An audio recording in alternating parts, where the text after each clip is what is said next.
What's up, everybody? Welcome, Squad Squad, and welcome to Slav Guns at the range. Now, I know everybody's bummed about that. Usually, right around this time, you'd be seeing a whole bunch of SHOT Show videos, but with SHOT Show being canceled, well, it didn't really mean that we can't have SHOT Show. So now we have SHOT Show come to us, and we have SHOT Show virtual.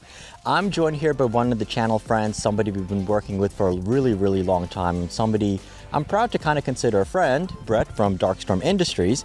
And, well, instead of taking it out to Vegas, we got some new goodies that we're going to be talking about today.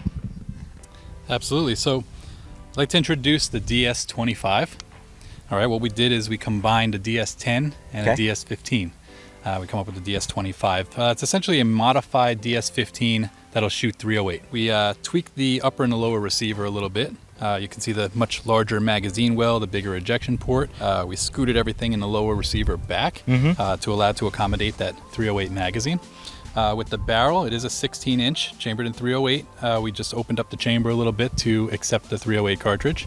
And we extended the buffer tube just a tad to take the full extent of the bolt carrier group to the rear. Everything else in the firearm is standard DS15 parts. So your lower parts kit, charging handle, handguard, gas system, recoil buffer system is all going to be regular DS15 parts.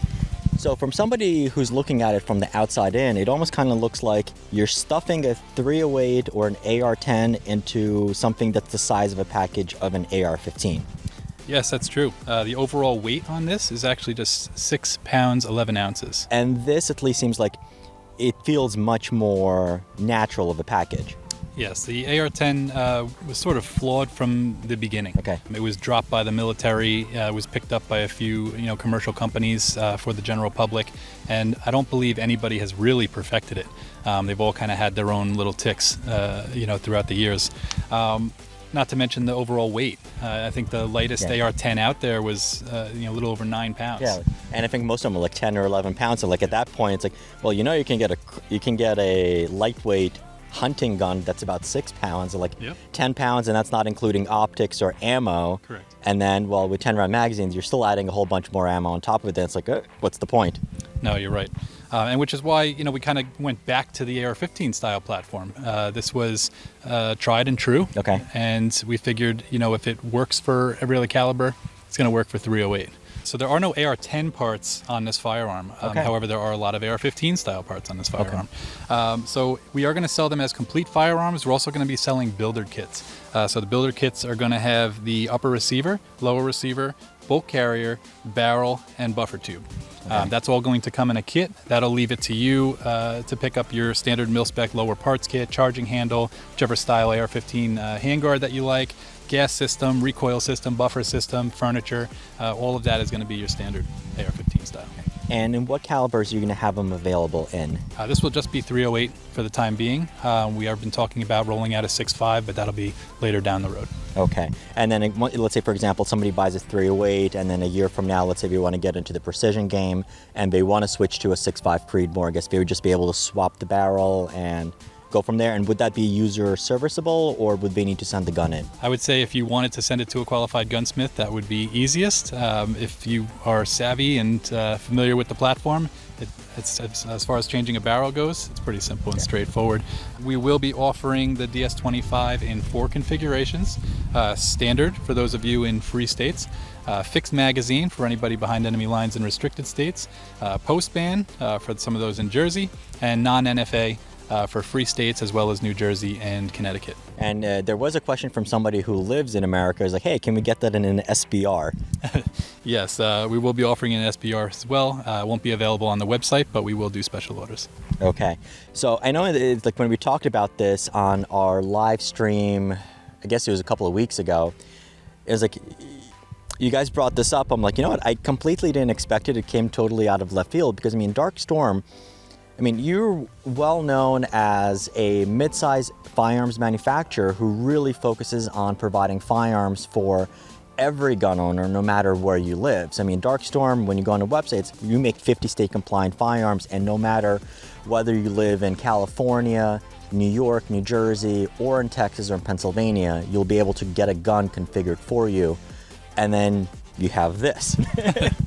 No, and that's really how we got our start. For those of you that are just tuning in, New York State passed their assault weapons ban, their SAFE Act as they called it, and most of the shops around throughout New York are closing their doors. They were pulling guns off the wall. There was nothing left to sell.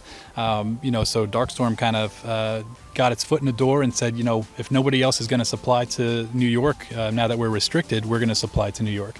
And that sort of bled over into all of the other states that are slowly adding to the list, unfortunately, of restrictions. And now we have up to 5 configurations to meet those legal demands of all 50 states. Awesome. One of the things that I really like about Darkstorm is that even on your most basic guns, you have a lot of upgraded features. I mean, all of your receivers are billet, they look nice, they integrate a lot of nice features. I mean, one of the things like the integrated trigger guard, you don't need to mess around with roll pins or do a lot of that stuff. What other nice little upgrades you guys have packaged away in them? Sure, you mentioned roll pins. We actually removed all of the roll pins on the firearm. So everything is replaced now with threaded set screws. You just use an Allen key, makes it super easy to install. We do run all billet upper lower precision match sets. It's a free float M-lock handguard. We actually contour our upper receiver, if you can see in the sunlight here, to align nicely with that upper receiver. So there is no snag points on that handguard. We machine all of our own compensators. We have both the Firestorm comp that comes on the Typhoon as well as our competition comp, which you see on some of the higher end models. We use ergonomical overmolded Hogue furniture on all of our Typhoons and higher end firearms as well.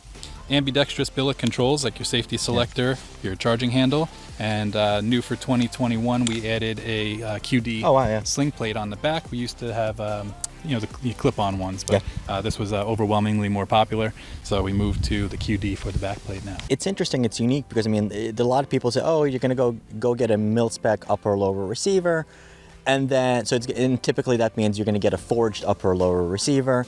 But then at that point, okay, well, you want, if you're shooting out in the wintertime with gloves, you want an oversized trigger guard. Then, well, oh, you're lefty or you're righty, so you want to have ambidextrous controls. Oh, you can't use a standard charging handle because that's just way too small, and especially if you throw an optic on there, so you're going to go upgrade this. Yours comes with all of it already. Yes. So pretty much like any upgrade that you would want to consider or somebody that would want to do it themselves, it's already standard on the gun. Yes, we consider ourselves a premium price point company. And I'm sorry, and those takedown pins are awesome. They are. They're extended, makes it very easy to just open with your fingertips. No need to use a punch. Yeah. But we do try to, as mentioned before, we're premium price point, so we try to offer you the higher end, nicer components on the firearm for that mid-market price without killing you. A lot of companies out there, when you see something of this caliber on the wall, you're upwards of $1,800, $2,200, for a 5.56 rifle. Where our Typhoon and 5.56, we retail for $1,295. We didn't mention price before, but the DS25 is coming in at only $1,495. Wow. So significantly lower than some of our competitors that are out there, and under $1,500 you get yourself a really lightweight, nice 308 semi-auto. I know you're not going to tease us with this gun and be like, so when's it going to come out? Well, it's going to come out in a couple of years, maybe. Cough, cough, MP5 from PSA. Love you guys. What's the roughly, when are you expecting these? Now, is this like I was going to call it a beta sample, but like pre-production sample. And I guess where is it in the process, and when can possibly somebody expect to see these on the shelves? Yeah, so this is one of the prototypes. We're still working through a few bugs. We're going to take this out here today. This will be one of our test runs. But we are hoping to get these rolling out later this fall. Okay. That's the plan. And we are taking pre-orders through dealers and distribution right now. So if you do want to get on the wait list, again, you could be one of the first ones to have it towards the end of this year. Okay, so we're going to take our first shots with the DS25. That's going to take a little while to get used to. Although, no, DS25, it rolls off. So it's like SR25, DS25. Really looking forward to this. As you should, anytime you touch a first firearm, dry fire it, make sure everything's kosher.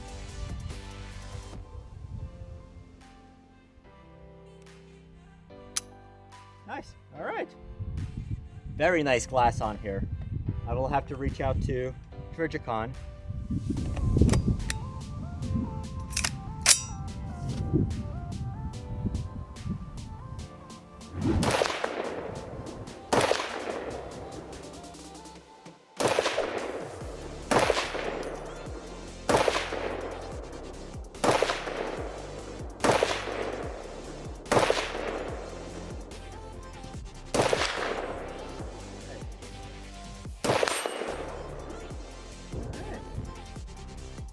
Very cool.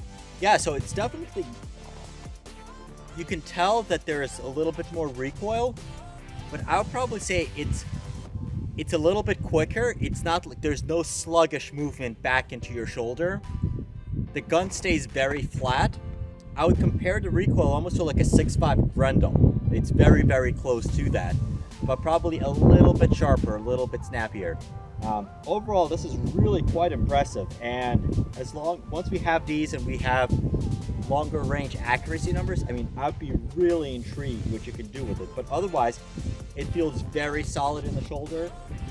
A lot of potential in this, and it just really piqued my curiosity as to how much accuracy we can extract out of the DS25.